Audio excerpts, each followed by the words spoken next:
पुराण श्रवण। एक गांव में एक चोर था।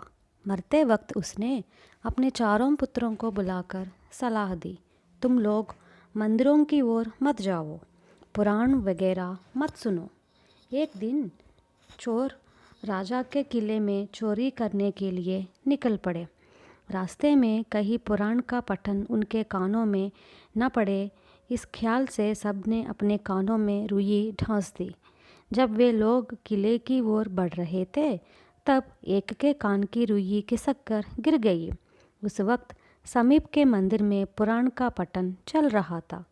कथावाचक यूँ कह रहा था, देवता या भूत जब हमारे लोक में आते हैं, तब उनके पैर धरती पर नहीं पड़ते, उनकी छाया भी जमीन पर नहीं पड़ती। ये बातें सुनने पर चोर इस तरह कांप उठा मानो उस पर गाज गिर गई हो। उसने फिर अपने कान में रुई ठांस ली और आगे बढ़ गया। इसके बाद वे बड़ी होशियारी से किले में पहुँचे, खजाने से गहने व सिक्के चुरा लिए। घर पहुंचकर उस धन को एक जगह गाड़ दिया। दूसरे दिन सवेरे राजा को चोरी की खबर लग गई। चोरों का पता लगाने की जिम्मेदारी मंत्री पर थी। मंत्री के पता लगाने पर मालूम हुआ कि गांव के बाहर नारियल के बगीचे के बीच एक झोंपड़ी है। उसमें 4 भाई रहते हैं, जिनका पेशा चोरियां करना ही है। मंत्री ने एक उपाय किया। यदि उन चारों भाइयों ने चोरी की हो तो चोरी का माल झोंपड़ी में न होगा।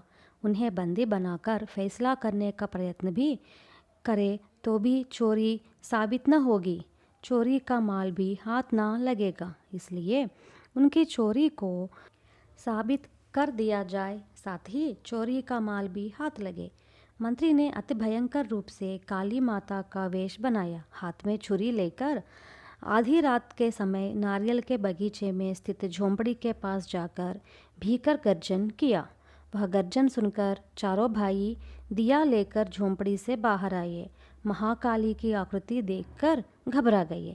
सब लोगों ने पूछा, माताजी आप कौन है, आपको क्या चाहिए? मंत्री ने उन लोगों से कहा, अरे मैं काली माता हूँ। राजा के किले में से तुम लोग जो धन चोरी कर लाए हो, सब यहाँ पर रख दो, वरना तुम लोगों का वध करके तुम्हारा खून पी जाऊंगी।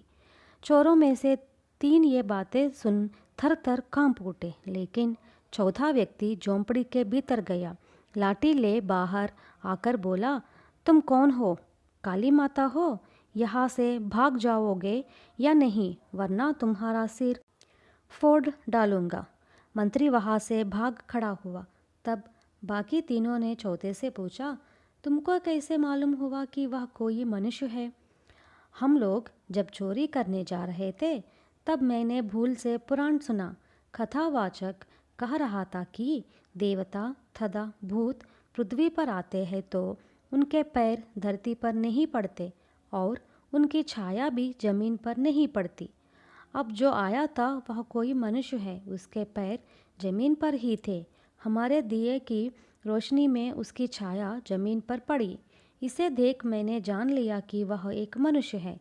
चौथे ने जवाब दिया, अरे तुमने थोड़ा सा पुराण सुना तो हमारा बहुत बड़ा लाभ हुआ। हम रोज पुराण सुनेंगे तो हमारा और कितना लाभ होगा। यूँ सोचकर वे चारों भाई रोज पुराण सुनने लगे।